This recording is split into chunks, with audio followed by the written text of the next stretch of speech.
అపోస్తలుల కార్యాల గ్రంథం 16వ అధ్యాయం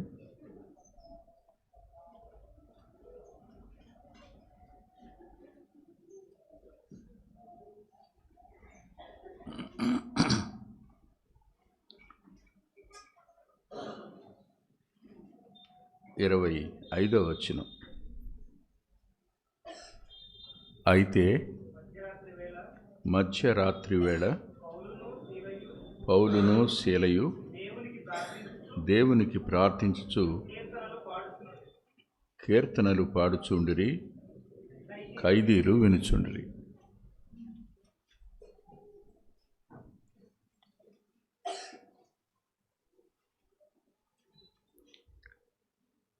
లేఖనంలో కొంతమంది అకస్మాత్తుగా కనపడి వెళ్ళిపోయినట్టు అనిపిస్తుంటారు. చాలా తక్కువ నిడువు కలిగిన వ్యక్తులుగా ఉంటారు అనిపిస్తుంది.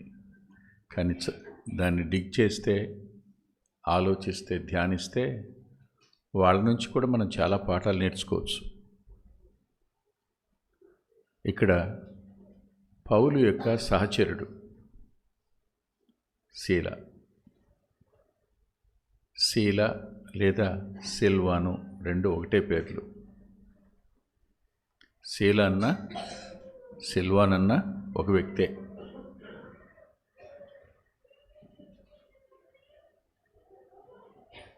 ఇతని గురించి ధ్యానిస్తున్నప్పుడు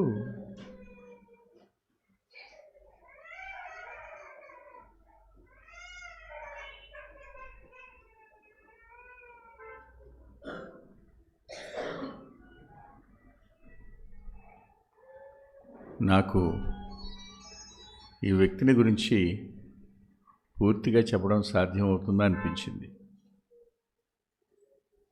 శీల అనే వ్యక్తి మనకు ప్రాముఖ్యంగా ఈ చెరసాల్లో కనిపిస్తాడు. కానీ ఇతని మూలం దగ్గరికి వెళ్ళినప్పుడు ఇతనెవరో మనకు అర్థమవుతుంది. ఒకసారి మీరు 15వ అధ్యాయానికి రండి.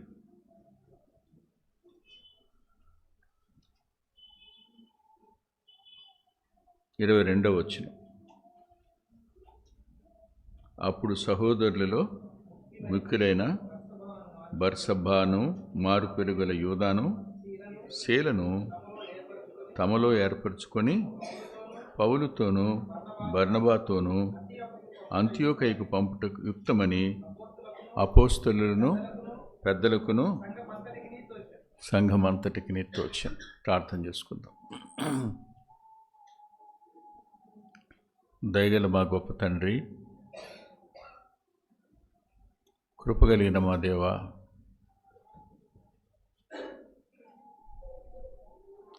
ఎందరో పరిశుద్ధులు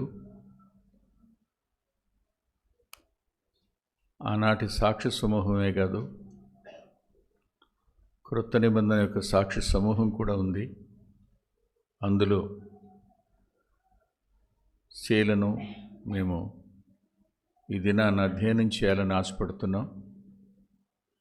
మాకు ఈ లేఖనంలో నుండి మేము నేర్చుకోవలసిన పాఠాలను పరలోకపు వెలుగు ప్రకాశించి మీ ఆత్మ ద్వారా వెల్లడి అయి మా హృదయాంతరంగాలు బలపడే కృపను మీరు అనుగ్రహించమని జ్ఞాపం చేస్తున్నాను. ప్రభువా, ఇలాంటి వ్యక్తులు ఎందరో ఉన్నారు. రాబోయే కాలంలో వారిని గురించి కూడా ధ్యానించే కృపనివ్వండి. ఈ సమయంలో పిల్లలు ఈ వాక్యాన్ని వింటున్నారు. వారికి కూడా అర్థమయ్యే రీతిలో చెప్పడానికి నీ దాసుని మరుగుపరచండి. నీ మాటలు తన నోటికి ఉన్నాయినా నీ భావం చేత నింపు. నీ ఆత్మ నింపుదలలో వాక్యం అనేకులకు దీవెనగా మార్చండి.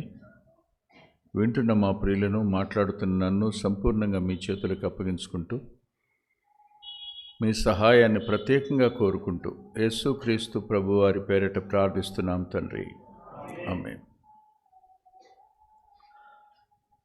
ఇతడు యెరూషలేములో ఉన్నాడు. యెరూషలేములో ఉన్నాడు అనగానే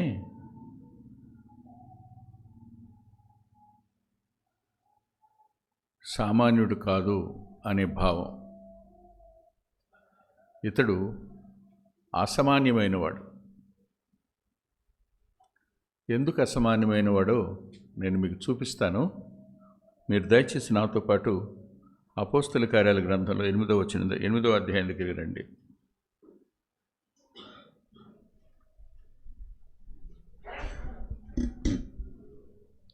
మొదటి వచనం చదువుతున్నాను. ఆ కాలమందు యెరూషలేములోని సంఘమునకు గొప్ప హింస కలిగినందున అపోస్తలులు తప్ప అందరూ యూదయ సమరయ దేశములందు చెదరిపోయిరి. భక్తిగల మనుష్యులు స్టెఫనును సమాధి చేసి అతని గురించి బహుగా ప్రలాపించిరి. విన్నారా ఇక్కడ మీరు? అపోస్తలులు ఉన్నారు, వారితో పాటు భక్తిగల జనులు కూడా ఉన్నారు. చెదరిపోయిన వారు ఆయా ప్రాంతాలకు చెదరిపోయారు. అపోస్తలులు యెరూషలేములో నిలిచి ఉన్నారు. హింసకు వారు కదల్ల. వారితో భక్తి కలిగిన వారు కూడా ఉన్నారు అని రాస్తుంది. ఇది అపోస్తలులకు చెందిందేమో కదా అని మీరు అనుకోవచ్చు. కాదని నేను మీకు చూపిస్తాను, చూడండి ఒకసారి.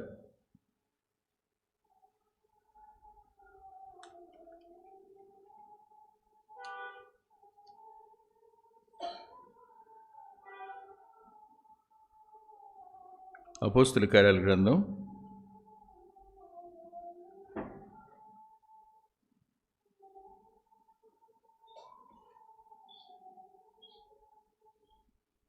15వ అధ్యాయంలో 22వ వచనం. అప్పుడు సహోదరులలో ముఖ్యులైన బర్సబ్బా అను యోధ, ఎవరు? శీల. సహోదరులలో ముఖ్యుడు.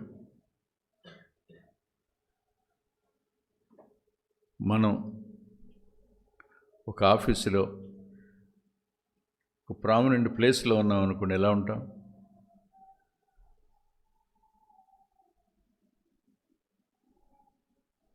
మనల్ని ఎవరు పట్టలేరు. ఇక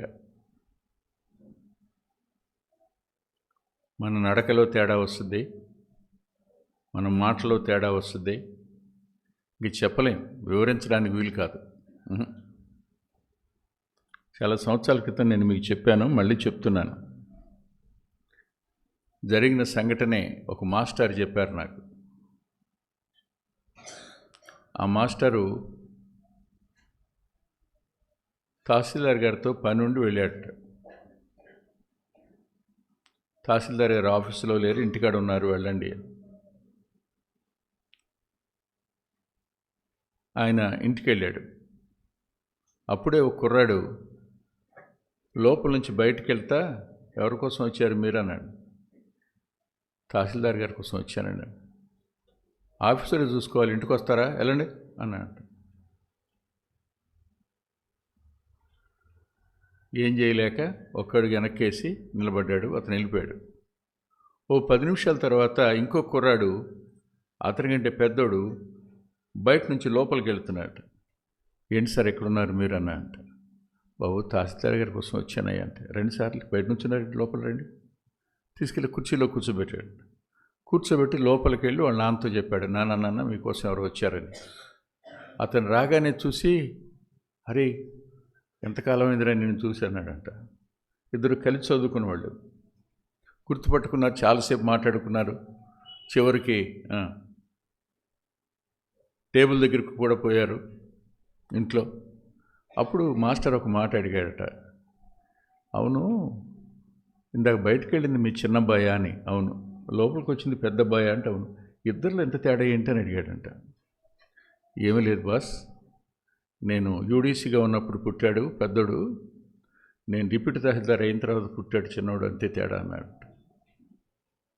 కొంచెం కొంచెం ఆధిక్యత ప్రాముఖ్యత ఉంటే మనల్ని పట్టపగ్గాలుండవు.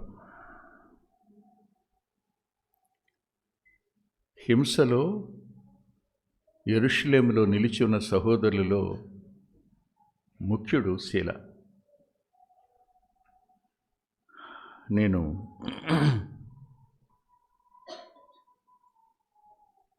ఒకటి రెండు మాటలు హింసను గురించి మాట్లాడాలనుకుంటున్నాను. లూకా సువార్త 11వ అధ్యాయం 50 వచనం.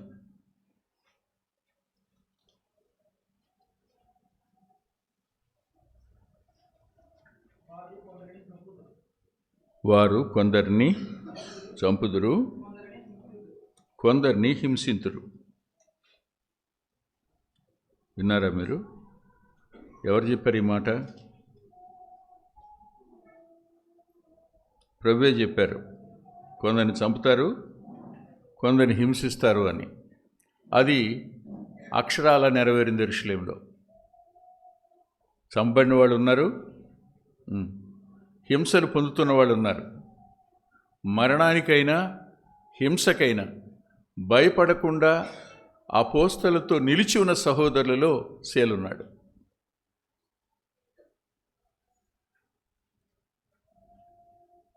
చెదిరిపోవడం తప్ప నేను అన్నాం, అందులో దేవుని చిత్తం ఉంది. వారు ఆయా ప్రాంతాలకు చెదిరిపోయినప్పుడు అక్కడ ప్రతి చోట సంఘాలు ఏర్పడ్డాయి, నేను కాదనడంలా.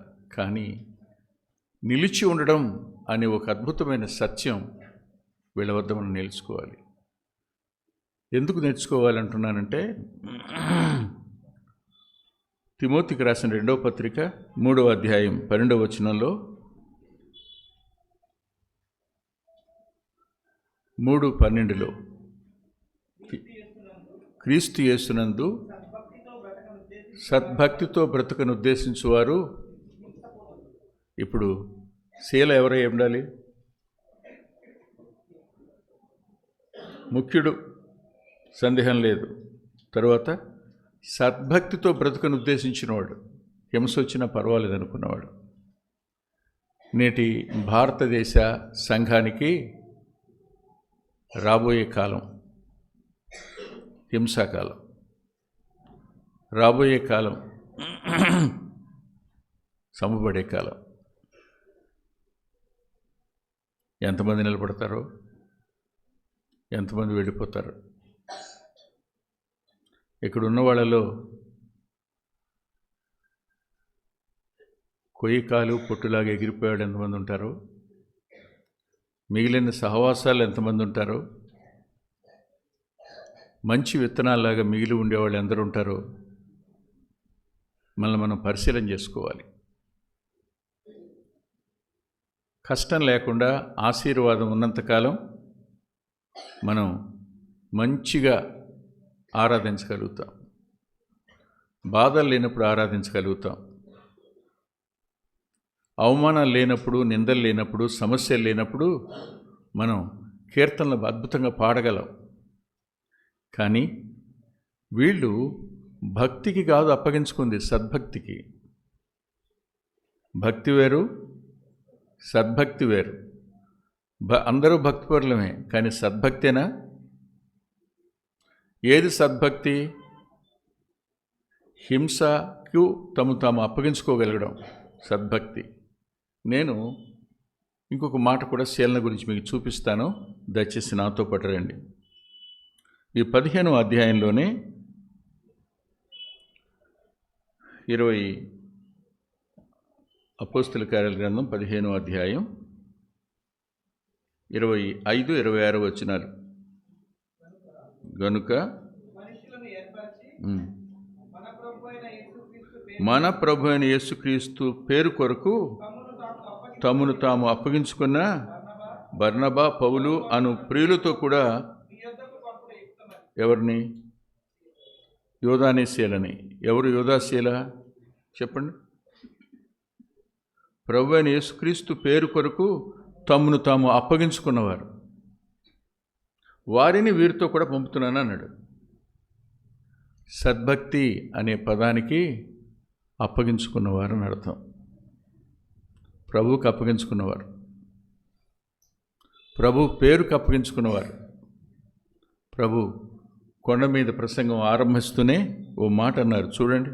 మత్తయి సువార్త 5వ అధ్యాయం.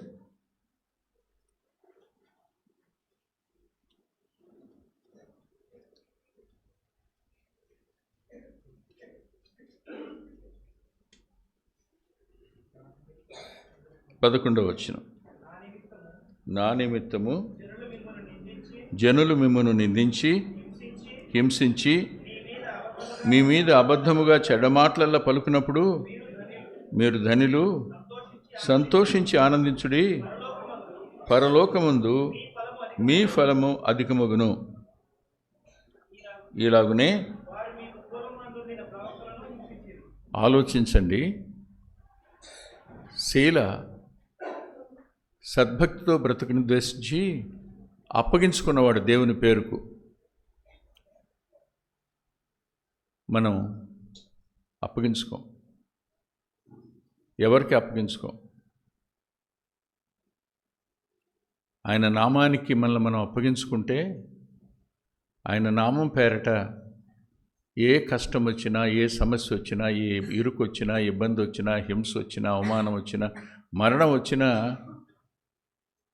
సంతోషిస్తాం. అందులో సంతోషం ఉంటుంది. ఈ సద్భక్తి కలిగిన వ్యక్తిగా నాకు శీల కనిపించాడు. అతడు సహోదరులను విడిచినవాడు కాదు, హింసలో సహోదరుల్లో ప్రాముఖ్యమైన వాడిగా ఉన్నాడు. అంతేకాదు, అతడు ఆయన నామం కోసం తాను వారిలో ముఖ్యుడు, తన నామం కోసం తాను అప్పగించుకున్నవాడుగా కనపడతాడు. శీల. శీల అనే మాటకు అర్థం ఏంటంటే చెట్లతో నిండినవాడు అని.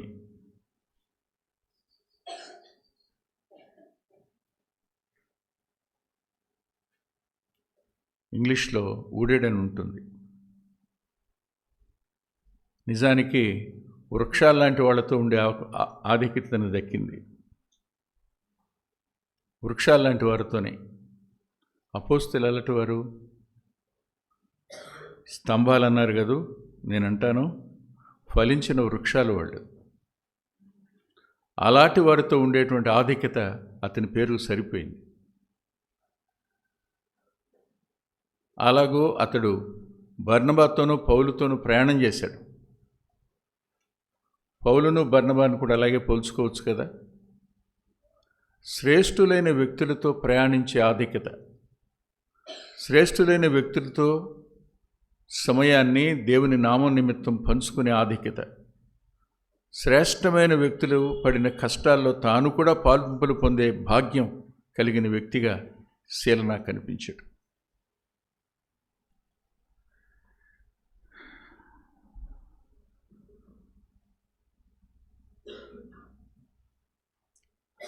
శీలను యోధాను పంపడానికి యెరూషలేములో ఉన్న సంఘం అంతా ఇష్టపడిందట. ఆ మాట రాశాడు కదా 22వ వచనం. యోధాను శీలను అంతియోకయకు పంపుట యుక్తమని అపోస్తలులకును పెద్దలకును సంఘమంతటికి తోచింది. అంటే చెదరిపోయిన వారు చెదరిపోగా అపోస్తలులు ఉన్నారు, సహోదరులు ఉన్నారు, సంఘం కూడా ఉంది. 5,000 మంది లేకపోవచ్చు, 3,000 మంది లేకపోవచ్చు ప్రారంభంలో ఉన్నట్టు, కానీ స్టిల్ అసెంబ్లీ ఈజ్ దేర్. సహవాసం అక్కడ ఉంది యెరూషలేములో. వాళ్ళందరికీ తోచిందట, ఎవరిని పంపుదాం? యోధా శీలలైతే సరిపోతుంది. అంటే వీరు సంఘం చేత సిఫార్సు చేయబడినవారు. సమస్య పరిష్కారానికి సంఘం చేత సిఫార్సు చేయబడిన సహోదరులు వీళ్ళు.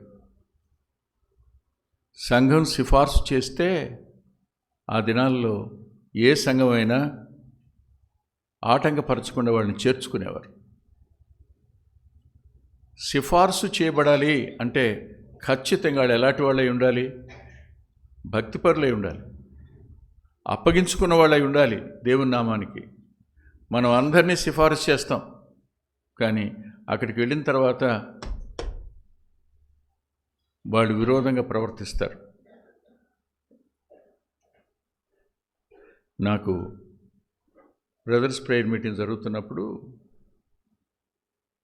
యవనస్తులైన సేవకులు, కొంచెం పెద్దవాళ్ళు నా దగ్గరికి వచ్చి, అన్న ఈయన పలానా ప్రభు నమ్ముకున్నాడు, మంచి సాక్ష్యం అన్నయ్య అన్న. సహజంగా నేను ఎవరికి వెంటనే స్థానం ఇవ్వను. వాళ్ళు మనతో పాటు ఒక 5 సంవత్సరాలు 6 సంవత్సరాలు ఉన్న తరువాత వాళ్ళని పరీక్షించగానే అవకాశం ఇవ్వను. కానీ ఆ రోజు అన్న అందరం వింటామన్నా అని కూడా చేశారు. సరే అని ఇక్కడ సాక్ష్యం చెప్పడానికి అవకాశం ఇచ్చా. ఫస్ట్ టైం అది జరిగిన 6 నెలలకి అతని వ్యక్తిత్వం బయటపడి అందరూ సిగ్గుపడ్డారు. వాళ్ళతో పాటు నేను కూడా సిగ్గుపడ్డాను. పేరు చెప్పను.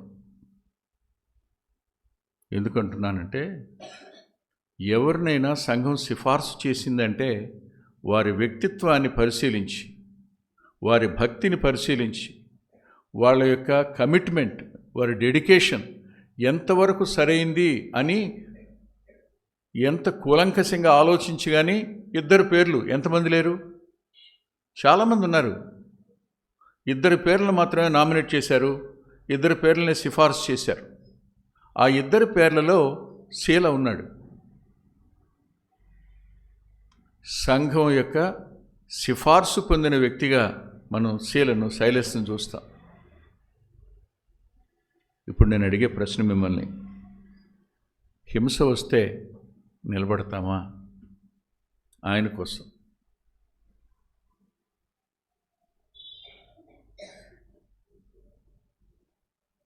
ఆ టైంలో ప్రముఖులుగా ఉండాలంటే మాకు తెలిసిన మాస్టర్ ఒక మాట అనేవాడు, రే పోట్లాటకి వెనకాల భోజనానికి ముందు ఉండాలిరా అని. పోట్లాటకేమో వెనకాల ఉండాలంట, భోజన పంక్తిలో ముందు ఉండాలంట. ఎందుకు? సేఫెస్ట్. కానీ సేఫ్ కండిషన్లో లేరు వీళ్ళు. వాళ్ళు సేఫ్టీని కాదు ఆలోచించింది. ఏం ఆలోచించారు? మొట్టమొదటి దెబ్బ మాకు తగిలితే బాగుండు అనుకున్నారు. అందుకని వాళ్ళు ముఖ్యులని రాశాడు. అపోస్తలుల మీద కాదు, మా మీద పడితే బాగుండు ముందు. ప్రభు నామం నిమిత్తం అవమానించబడడం మాతో ప్రారంభం కావాలి. ఇది చిన్న సంగతేం కాదు. వీళ్ళ యొక్క అంకిత భావం బహు గొప్పది. వీళ్ళు బయలుదేరి అంతియోకు వచ్చారు. యాక్చువల్గా అంతియోక్ ఒక ఇండిపెండెంట్ అసెంబ్లీ. యెరూషలేము నుండి చెదరి వచ్చిన వారు చేసిన సంఘం ఇంత అయ్యేంత వరకు యెరూషలేముకు ఈ సంఘానికి కమ్యూనికేషన్ లేదు. ఈలోగా యెరూషలేము నుండి కొందరు వచ్చారు. కొందరు వచ్చి వాళ్ళు అంతియోకులో ఉన్న విశ్వాసాలను గలిబిలి చేశారు, కలవర పెట్టారు. ఆ కలవరాన్ని తట్టుకోలేక పౌలు బర్నబాలను యెరూషలేముకు పంపారు. ఇలా వచ్చిన వాళ్ళు ఇలా చెప్తున్నారు, మరి మేము అలా చేయాలా? ఏం చేయాలి? మేమేం యూదులం కాదు, అన్యులం, మమ్మల్ని ఏం చేయమంటారు? ఇక్కడ ఎప్పుడైనా ఎక్కడ దేవుని జీవం ప్రవహిస్తుంటుందో, ఎక్కడ దేవుని వాక్యం వెల్లడవుతుందో అక్కడ ఖచ్చితంగా కలవరపరిచేవారు ఉంటారు. కలవరపరచడం అనేది పనిగా పెట్టుకునే వాళ్ళు కూడా ఉంటారు. చూడండి, 15వ అధ్యాయం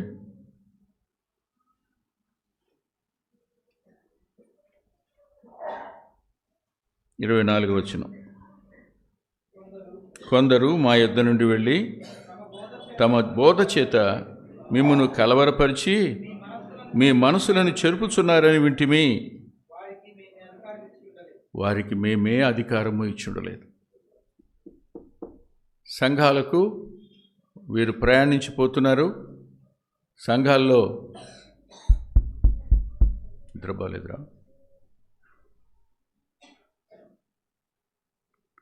కలవరపరచడం, మనసులను చెరపడం అనే 2 పనులు మొదలుపెట్టారు. అంతియోకు వచ్చి కలవరపరిచారు. అంతియోకు సంఘంలో వాళ్ళు వాళ్ళ మనసులను చెరపడానికి ప్రయత్నం చేశారు. ఇది ఒక తప్పు బోధ. నేను సూక్ష్మంగా చెప్తాను, వివరించడానికి టైం సరిపోదు, మనం సూక్ష్మంగా చెప్తాను, వినండి. నువ్వు క్రైస్తవుడు కావాలి అంటే మొదట యూదా మతాన్ని అంగీకరించాలి. If you want to become a Christian, you must receive first Judaism. యూదా మతాన్ని ఆచరించకుండా ఎవడు క్రైస్తవుడు కాలేడు, అది బోధ. దానికోసం ఏం చేయాలి? అన్నీ చేయాలి. ఛేదనం ఆచరించాలి, సున్నతి. అంతేకాదు, ఆచరించాలి, 7th డేని ఆచరించాలి. అంత మాత్రమే కాదు, వెళ్ళి బలి అర్పించాలి.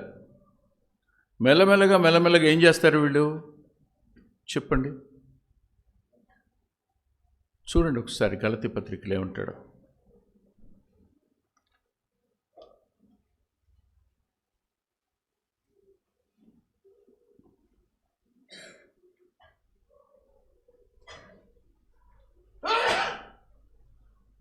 ఐదో అధ్యాయం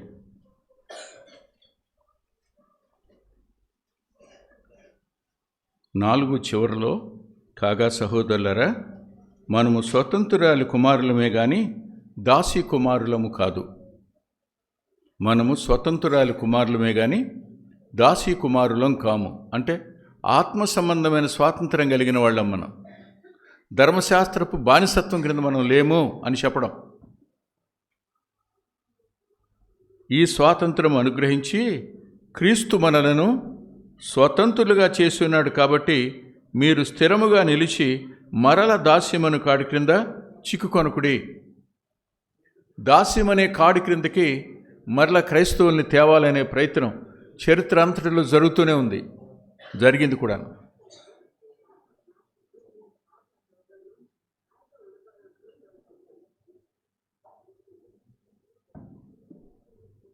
ఎవరో మాట్లాడుతున్నారు,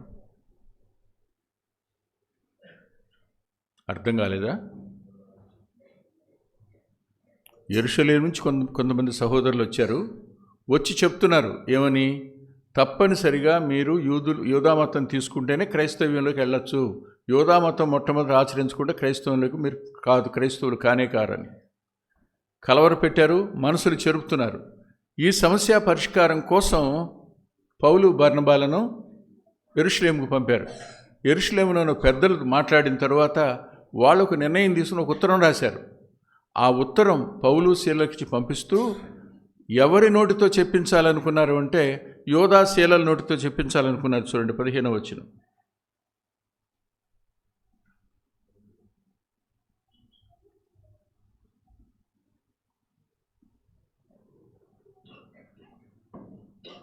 ఇరవై 26 వచనాలు. కనుక మనుషులను ఏర్పరిచి మన ప్రభువైన యేసుక్రీస్తు పేరుకు తమను తాము అప్పగించుకున్న వీరితో కూడా వారిని పంపడం యుక్తమని ఏకాభిప్రాయం కలిగింది. కాగా యోధాను శీలను పంపి ఉన్నాము, వారును నోటి మాటతో ఈ సంగతులు మీకు తెలియచేస్తారు. ఉత్తరం రాసి పంపిస్తున్నాను వీళ్ళతో, కానీ వాళ్ళు వచ్చి మీతో మాట్లాడతారు. వాళ్ళు ఎవరు చెప్పండి? The voice of Jerusalem church, the voice of spiritual freedom, ఆత్మ సంబంధమైన స్వాతంత్రానికి స్వరాలు వీళ్ళు. దేవుని కృపా స్వరం వీరు. ధర్మశాస్త్రపు కాడి కిందకు చిక్కుకోకూడదు అని చెప్తున్న వాళ్ళు. వీరందరికీ ఏకాభిప్రాయం కలిగిందన్నారు కదా, ఏమిటది?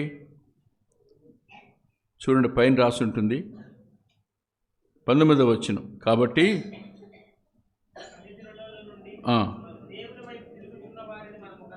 కష్టపెట్టక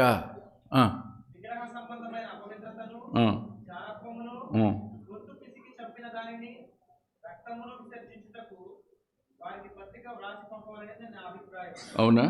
ఇవి ఎవరికి చెప్పారు? అనులైన మనకు. 28, 29 వచనాలు కూడా ఇవే కదా, చదవండి.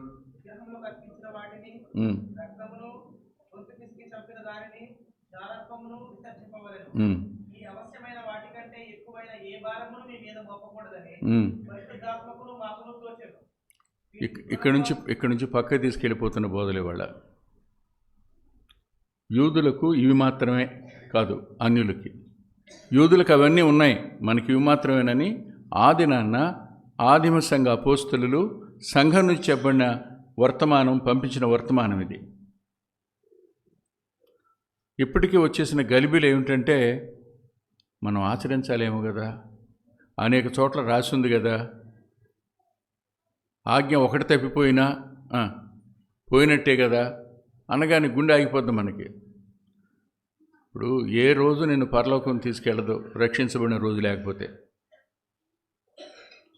మారు మనసు పొందిన రోజు లేకపోతే నువ్వు ఎన్ని రోజులు ఆశ్రయించి, ఎన్ని రోజులు నువ్వు అనుసరించినా అవేం పరలోకానికి తీసుకొని పో. ఇది శీల. ఇప్పుడెవరు? The voice of Jerusalem assembly. Sheela, యోధ. చిన్న సంగతి ఏం కాదుగా. అధికార స్వరం ఇది, యోధాది అధికార స్వరం. వీళ్ళు వచ్చి చేసిన పరిచర్య ఎలాంటిదో నేను చూపిస్తాను, మీరు ఆశ్చర్యపోతారు. ఎలాంటి పరిచర్య చేశారో చూడండి. 15వ అధ్యాయంలో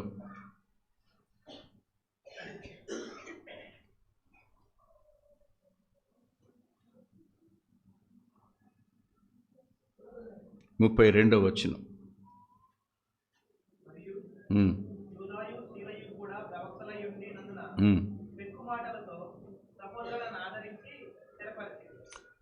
సహోదరులను ఆదరించిన శీల, స్థిరపరిచిన శీల.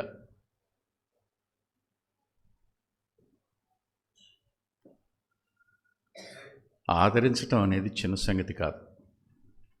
అందరూ ఆదరించలేరు, అందరూ విశ్వాసాన్ని స్థిరపరచలేరు, అందరూ నిరీక్షణను స్థిరపరిచేవారు కారు. విశ్వాసాన్ని స్థిరపరిచి, నిరీక్షణ స్థిరపరిచి, వారి అంతరంగాలు ప్రభు మీద నుంచి ప్రక్కకు పోకుండా స్థిరపరచడం అనేది వీళ్ళు చేసిన పరిచర్య.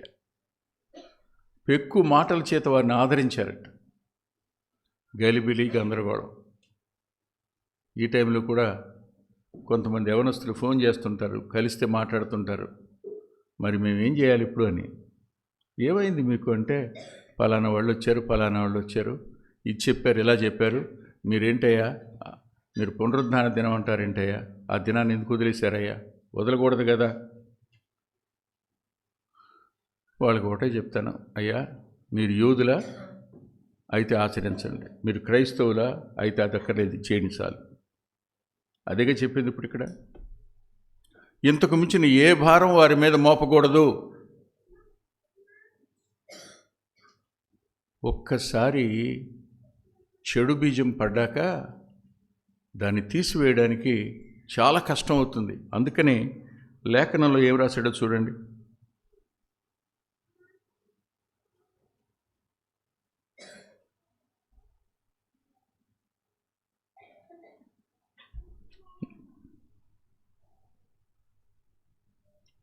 హెబ్రీ పత్రిక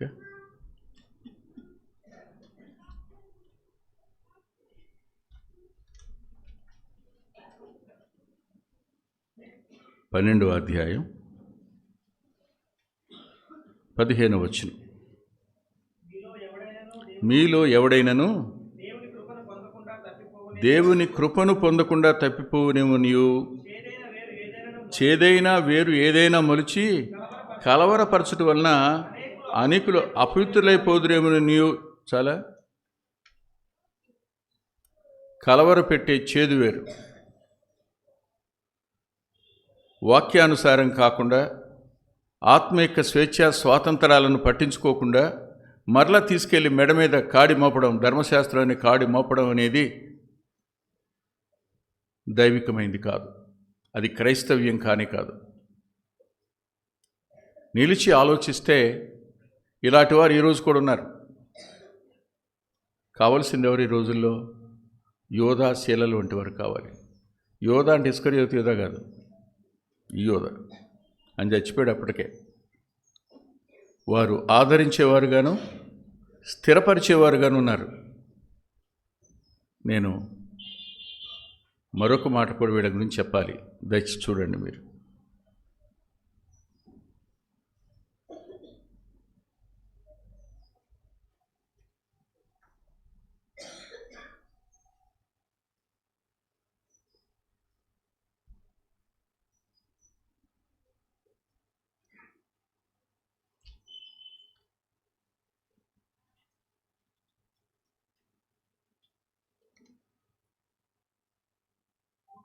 పదకొండో అధ్యాయం హెబ్రీ పత్రిక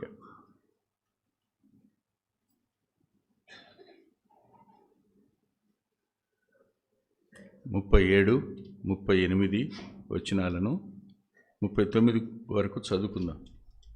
అందరం కలిసి చదువుదాం. రాళ్లతో కొట్టబడిరి, రంపములతో కోయబడిరి, శోధింపబడిరి, ఖడ్గంతో చంపబడిరి, గొర్రె చర్మములను మేక చర్మములను వేసుకుని దరిద్రులండి శ్రమపడి హింస పొందుచు అడవుల్లోనూ కొండల మీదను గుహలలోనూ సొరంగముల్లోనూ తిరుగులాడుచు సంచరించిరి. అట్టివారికి ఈ లోకము యోగ్యమైనది కాదు. వీరందరూ తమ విశ్వాసం ద్వారా సాక్ష్యము పొందిన వారైనను. ఆగండి. ఆ సాక్షి సమూహం విశ్వాసం ద్వారానే సాక్ష్యం పొందారు, ధర్మశాస్త్రం ద్వారా కాదు. హెబ్రీ పత్రిక హేబేలుతో ప్రారంభమై సమూయేలుతో ముగుస్తుంది. పేర్లు సమూయేలు పేరు పెట్టకుండా ముగించడానికి పరిశుద్ధాత్మని కలం ఒప్పుకోలే. వీళ్ళందరూ మీరనుకుంటున్నట్టుగా ధర్మశాస్త్ర క్రియల మూలంగా కాదబ్బాయి, విశ్వాసం బట్టి సాక్ష్యం పొందారు. Even though they are belonging to old testament. వాళ్ళు విశ్వాసాన్ని బట్టి సాక్ష్యం పొందిన వాళ్ళు. విశ్వాసం ముఖ్యం, కృప ముఖ్యం. కృపను మీరు పొందకుండా తప్పించేటువంటి పనులు లోకంలో ఉన్న వాళ్ళకి చేస్తారు.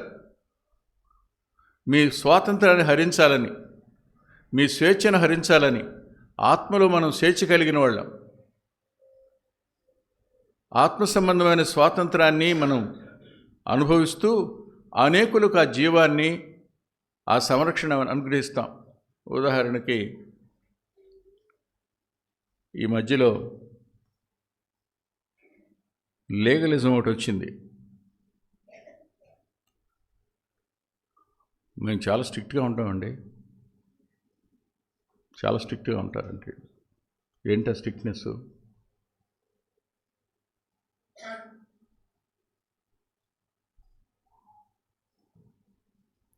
ఉపవాసం ఉన్నాం,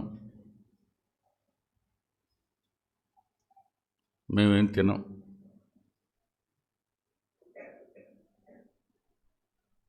ఆదివారం మేమే పని చెయ్యం, అంతేనా?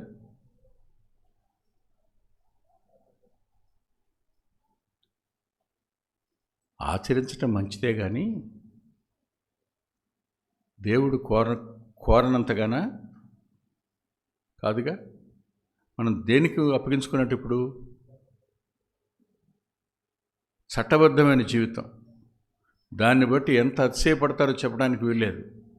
మేము వారానికి 3 రోజులు ఉంటాం బ్రదర్. ఆ 3 రోజులు ఎవరితో మాట్లాడాం మేము? అసలు ఎవరిని మా దగ్గర రానియం. నిజమా?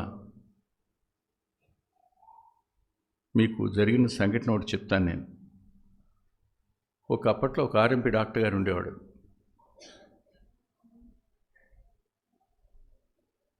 ఆయనకు మంచి పేరుంది. ఆయన ఉదయకాలం మార్నింగ్ డివోషన్ చేసుకుంటాం కదా, పోయిటే అందులో ఉన్నాడు, ప్రార్థనలో ఉన్నాడు. అక్కడ రెవెన్యూలో పనిచేస్తున్న ఒక అతని కొడుకు పరిగెత్తుకుని వచ్చాడు. వచ్చి కొట్టి, సార్ మా నాన్న గుడి నొప్పి అంటున్నాడు, మీరు రండి సార్ అని అంటే, ఆయన లోపల ఉన్నాడు, బయటకు కవర్ పెట్టి, నేను రాలేను, దేవుని సన్నిధిలో మీరు వెళ్ళిపోండి. వెళ్ళిపోయాడు. మళ్ళీ ఎక్కువైతే మళ్ళీ పరిగెత్తుకొచ్చాడు. మళ్ళీ వచ్చి 3వ సారి వెళ్ళేటప్పుడు చచ్చిపోయాడు ఆయన. మీకు తెలుసా? ఆ పిల్లలు నాకు తెలుసు, వాళ్ళలో ఒక్కరు కూడా ప్రభు దగ్గరికి రాలా.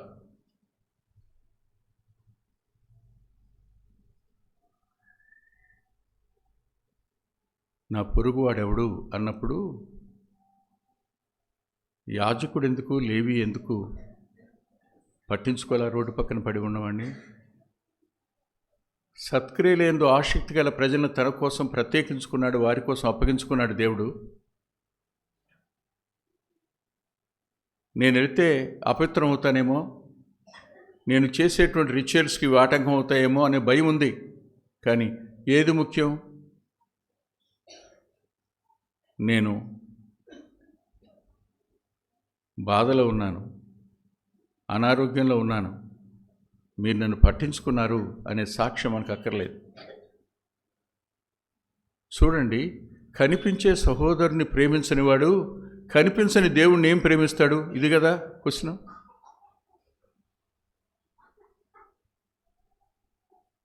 ఈ రోజుల్లో ఈ చట్టబద్ధమైన జీవితానికి చాలామంది ఓటేసేవాళ్ళు ఉన్నారు.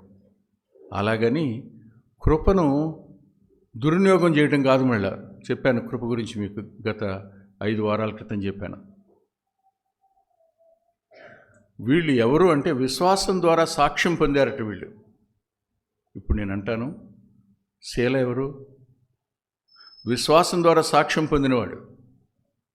కొత్త నిబంధన సంఘంలో సాక్షులుగా ఉన్నవారిలో ఇతను ఉన్నాడు. హింసకు భయపడినవాడు కాదు, యెరూషలేములో నిలిచి ఉన్నాడు. హింస పెరుగుతుందని తెలుసు, అయినా సరే ప్రముఖుడుగా ఉన్నాడు. ఏమి చెల్లించవలసిందో తెలీదు, అయినా సరే వాళ్ళు వెళ్ళమంటే ప్రయాణం చేశాడు అంతియొక్కి. ఎక్కడ చూసినా అన్నీ రోమన్ ప్రావిన్సెసే.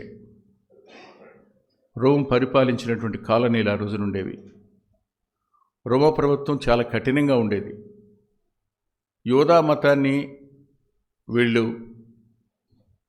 సపోర్ట్ చేయకపోతే ఎక్కడ యూదులో తిరుగుబాటు వస్తుందోనని చాలా వరకు యూదులకు వాళ్ళు కాపుదల కాసేవాళ్ళు. ఇంతెందుకు, హేరోదు యూదులను మంచి చేసుకోవడానికి దేవాలయాన్ని మరమ్మతు చేయించాడు. సొలొమోను కట్టిన దేవాలయం కూలిపోగా మళ్ళీ తిరిగి ఎజ్రా ఆ కాలంలో కట్టిన దేవాలయం మళ్ళీ పాడైతే మెకబీసిస్ టైంలో ఇతను పూనుకుని ఆ దేవాలయాన్ని బాగా చేయించాడు బాగా. అందుకనే అతన్ని వెంబడించి అతడు దేవుని ద్వారా మన దగ్గర పంపబడినవాడని కొంతమంది సెట్ ఆఫ్ పీపుల్ జూడాయిజంలోంచి అతన్ని గణపరిచేవారుగా ఉన్నారు. వాళ్ళనే హెరోదియన్స్ అన్నారు.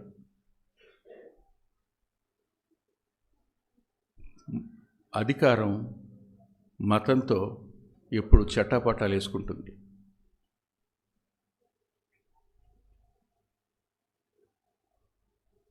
అధిక సంఖ్యాకులైనప్పుడు ఆ మతానికి. ఇలాంటి సమయంలో వెళ్ళి స్థిరపరిచే పని, ఆదరించే పని శీల చేశాడు. అతడు హింసింపబడడానికి సిద్ధపడే వెళ్ళాడు, బాధలు పడడానికి సిద్ధపడే వెళ్ళాడు. వెళ్ళి వాళ్ళని ఆదరించినట్టుగా లేఖనం చెబుతుంటుంది, మర్చిపోకండి.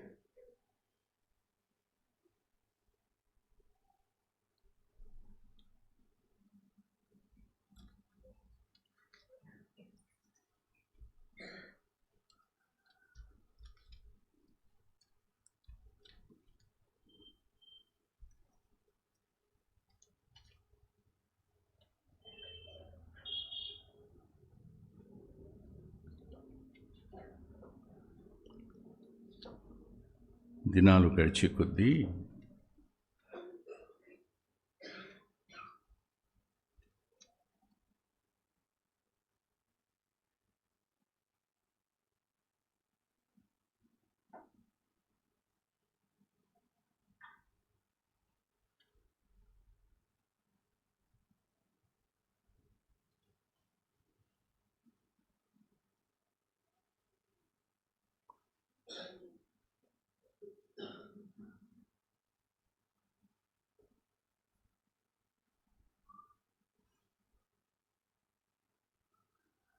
తిమోతికి రాసిన 2వ పత్రిక 2వ అధ్యాయం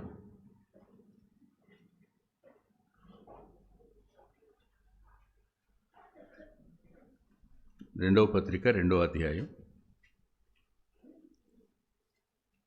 24వ వచనం నుండి. సత్య విషయమైన అనుభవ జ్ఞానము వారి కలుగుటకై దేవుడు ఒకవేళ ఎదురాడు వారికి మారుమనసు దయచేయును, అందువలన సాతాను తన ఇష్టం చొప్పున చెరపట్టిన వీరు వాని ఉరిలో నుండి తప్పించుకొని మేలుకొందురేమో అని ప్రభు యొక్క దాసుడు అట్టి వారిని సాత్వికంతో శిక్షించుచు జగడమాడక అందరి ఎడల సాధువుగాను బోధింప సమర్థుడుగాను కీడును సహించువాడుగా ఉండాలి. దేనికోసం? 23-24 చూడండి. నేర్పు లేని మూడుల వితర్కములు జగడములు పుట్టించిన నెరిగి అట్టి వాటిని విసర్జించాలి. బోధించడానికి సమర్థుడు, వాళ్ళు తప్పు బోధన విసర్జించడానికి కారకులైన వాళ్ళు యోధాను, శీల.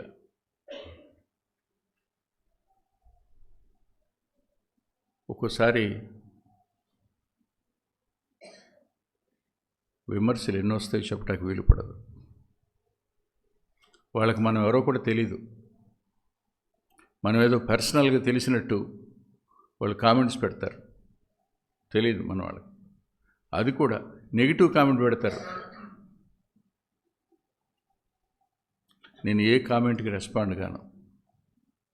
అందుకనే మన ఛానల్లో కామెంట్కి అసలు అవకాశం ఇవ్వను. బయట ఛానల్స్ వాళ్ళు పెట్టుకుంటారు, మన పాటలు పెడతారు, మన ప్రసంగాలు పెడతారు, మన క్లిప్పింగ్ పెడతానే ఉంటారు. అక్కడ కనపడుతుంటాయి. మన దాంట్లో కూడా ఒకళ్ళు పెట్టారు బిగినింగ్ అంటే ఈ మధ్యనేలండి. ఎందుకంటున్నానంటే, ఇతడు బోధించడానికి సమర్థుడు అనే పదం నాకు నచ్చింది. సంఘాలలో బోధించడానికి సమర్థుడు అవసరం నేటి దినాన్న. పైన విసర్జించిన వారై ఉండాలి వాళ్ళు. అంతేకాదు, వీళ్ళు వాళ్ళతో జగడమాడరు.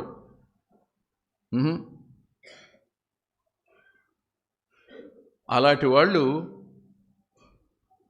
సాత్వికంతో సాధువుగా ఉండి బోధించడానికి సమర్థుడుగా ఉండాలి అన్న పదం, జగడం ఆడకుండా. ఇవాళ ఎక్కడ చూసినా ఏముందో చెప్పండి? మాది రైట్, మాట్లాడుకోవడానికి రండి అంటారు. మీది తప్పు, రండి కూర్చొని డిబేట్ చేద్దామని. ఎవడిచ్చాడు వీళ్ళకి? ఎందుకు ఇలాంటి పిచ్చి పనులు? నువ్వు నేను కొట్టుకుంటుంటే లోకానికి క్రీస్తు ఏమర్థమవుతాడు?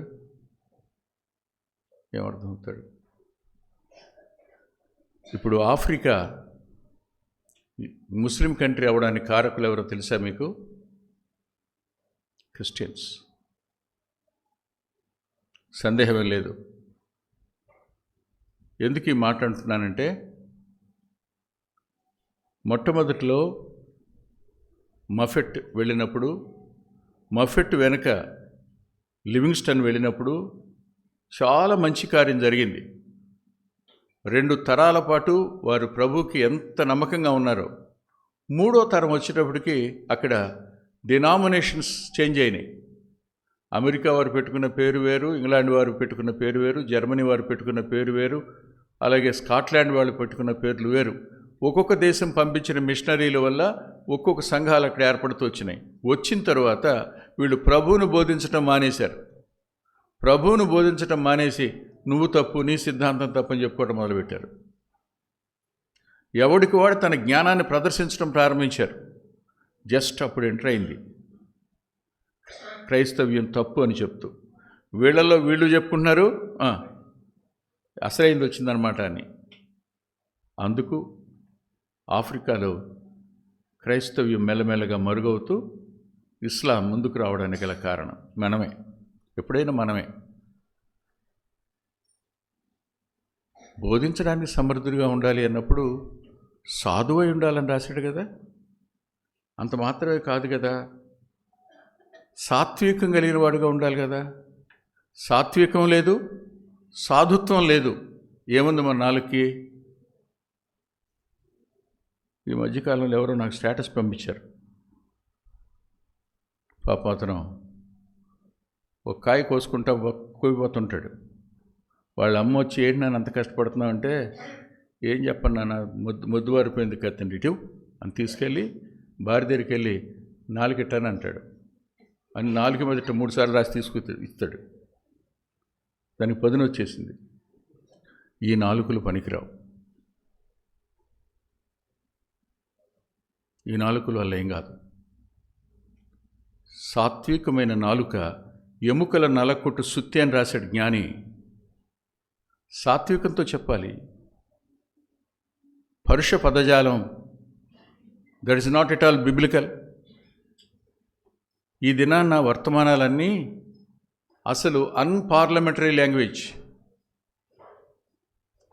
అంటే పార్లమెంట్లో అద్భుతంగా మాట్లాడుతున్నారు అనుకోబాకండి. ఒకప్పుడు బాగా మాట్లాడేవాళ్ళు అంతే. ఇప్పుడు బూతులు కూడా తిట్టుకుంటున్నారుగా, అసలు బాగా. ఇవన్నీ మళ్ళీ ఇతర దేశాలన్నీ చూస్తుంటారు. చాలా ప్రమాదం. జ్ఞాపకం పెట్టుకోండి, రెవరెన్షియల్ లాంగ్వేజ్ అనేది పరలోకానికి చెందింది. గౌరవప్రదమైన భాష. ఆ భాషను మర్చిపోయారు. ఆ భాషను వాడేవాళ్ళు ఎవరూ లేరు. తమ ఇష్టానుసారంగా మాట్లాడడం. ఇప్పుడు ముగింపుకు వచ్చేద్దాం. 5 నిమిషాలు ఉంది, ఇంకా ఉంది. శీల గురించి వచ్చేవారం చెప్పుకుందాం.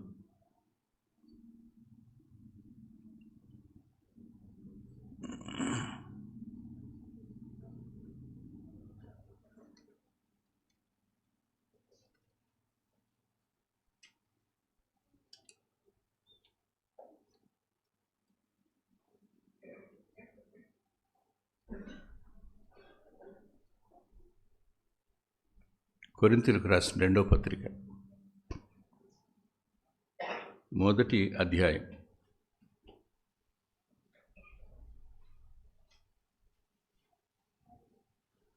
19వ వచనం. మా చేత అనగా నా చేతను, సిల్వాను చేతను, తిమోతి చేతను మీలో ప్రకటింపబడిన దేవుని కుమారుడు యేసుక్రీస్తు అవునని చెప్పి కాదనవాడై ఉండలేదు, కానీ ఆయన అవును అన్నవాడే. ఇతడు కొరింథుకు కూడా వెళ్ళాడు. పౌలుతో పాటు, తిమోతితో పాటు కొరింథుకు వెళ్ళాడు. ఇక్కడ నాకు కనిపించిన ఒక విషయం మీరు అంగీకరిస్తారో లేదో కానీ నేను చెప్తున్నాను చూడండి. In between Paul and Timothy we can see Silas. పౌలుకి తిమోతికి మధ్యలో ఎలాంటి స్థానం అవుతుంది చెప్పండి? ఎలాంటి స్థానం? మీరు వెళ్తారు, ఒక ఆఫీసర్నో లేదు ఒక మినిస్టర్నో కలుసుకోవటానికి వెళ్తారు. ఆయన రా త్వరగా అని కుర్చీ ఒకట్లా కూర్చో అన్నాడు అనుకోండి, మీకు ఎలా ఉంటుంది? అంతమందిలో అసలు ఈ గుండెలు 3 ఊడిపోయినట్టు, మన చేతులు కొంచెం వెనక్కి వెళ్ళినట్టు, అందరి వంక ఎలా చూస్తాను తెలుసా? మామూలు కాదు. ఇందాక జవదేయ కుమారుల తల్లి అడిగింది అదే. ఆ స్థానం, అట్టి స్థానాన్ని సిల్వానికి ఇచ్చాడు, శీలకిచ్చాడు. పౌలుకి తిమోతికి మధ్యలో. తిమోతి ఎవరు? పౌలుకి చెప్పండి ఎవరు? ఆత్మీయ కుమారుడు, తర్వాత సక్సెసర్ కూడా. వీరిద్దరి మధ్యలో శీల ఉన్నాడు. అంటే శీలకి ఏ ప్రాధాన్యత ఉంది? ఆలోచించండి మీరు. ఇలాంటి వ్యక్తులు నేడు లేరు. ఇలాంటి వ్యక్తులు నేడే ఉండుంటే సంఘాలు బలంగా ఉండేవి, స్థిరంగా ఉండేవి. హింసకు, అవమానానికి తమను తాము విశ్వాసాలు సిద్ధపరచుకుని ఉండేవారు. మన కోసం ఆయన ప్రాణమే పెడితే ఆయన కోసం మనం దెబ్బలు తింటున్న పెద్ద సంగతి అంటారా?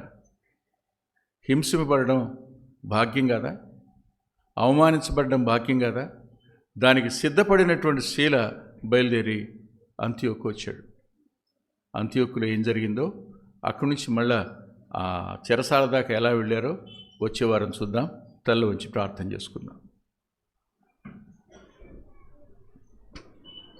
ప్రేమగల తండ్రి, ఒట్టిపోయినా ఖాళీగా ఉన్న నీ దాసుని ఎడల మీరు కనపరిచిన కృప కొరకు కృతజ్ఞత చెల్లిస్తున్నాం. ముందున్న సమయం యోగ్యమైన రీతిలో అందరూ రొట్టె ద్రాక్షరసంలో పాల్గొనడానికి మీరు సాయపడండి అని యేసుక్రీస్తు ప్రభువారి పేరిట ప్రార్థిస్తున్నాం తండ్రి. ఆమేన్.